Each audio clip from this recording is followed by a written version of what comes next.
வணக்கம். நான் உங்கள் சுபா கந்தன். இன்றைக்கி நமது பாரம்பரியமான உளுந்தங்களியை பற்றி பார்க்கலாம். அதுக்கு 1 பங்கு உளுந்து, 1/4 பங்கு அரிசி. இந்த மெஷர்மெண்ட்டில் மிஷினில் கொடுத்து திரிச்சிட்டு வரலாம். ஓகேவா? இப்போ திரிச்ச மாவில் 1 கப்பு மாவு,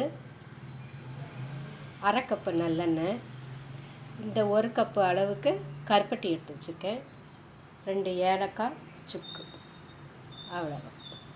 களி செய்யலாமா?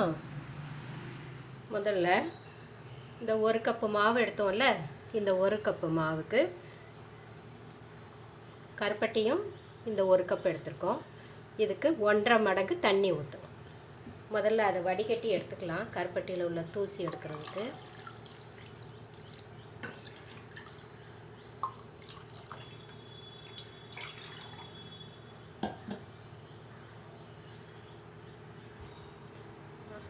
இப்போ கருப்பட்டி போட்டுடலாமா?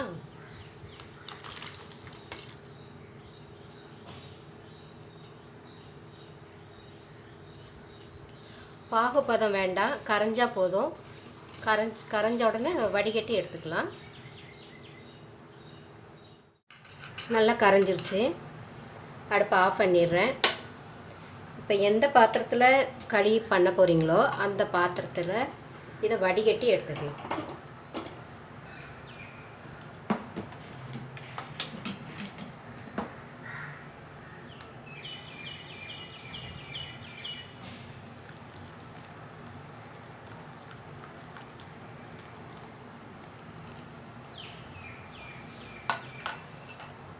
இந்த தண்ணி வந்து கொஞ்சம் ஆறட்டும். இப்போ இதில் ஏலஞ்சுக்கு தட்டியிருக்கோம்ல, அதை போட்டுக்கலாம்.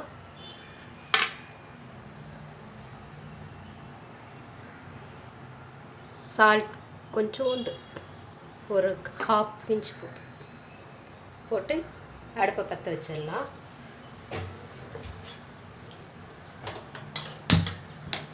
சிம்மில் வச்சுக்கோங்க. இந்த மாதிரி ஃப்ளாட்டாக இருக்கிற மாதிரி ஒரு கரண்டி எடுத்துக்கலாம். ஃபஸ்ட்டு விஸ்கை வச்சு கிண்டிட்டு அதுக்கப்புறம் இதை யூஸ் பண்ணிக்கலாம்.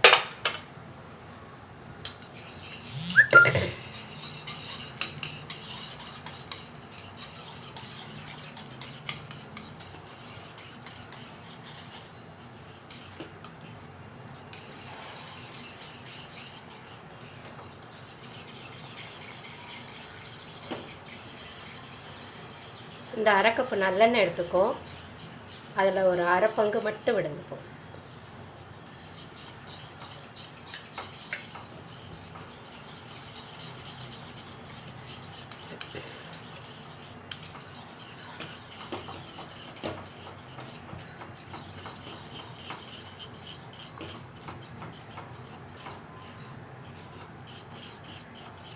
இந்த எண்ணெய் வந்து உள்வாங்கிட்டே இருக்கும். நம்ம அப்பப்போ எண்ணெய் விட்டுக்கிட்டே இருக்கணும். அப்பப்போ எண்ணெய் ஊற்றிக்கிட்டே இருக்கலாம். இதில் நான் 2வது தடவை விடுறேன்.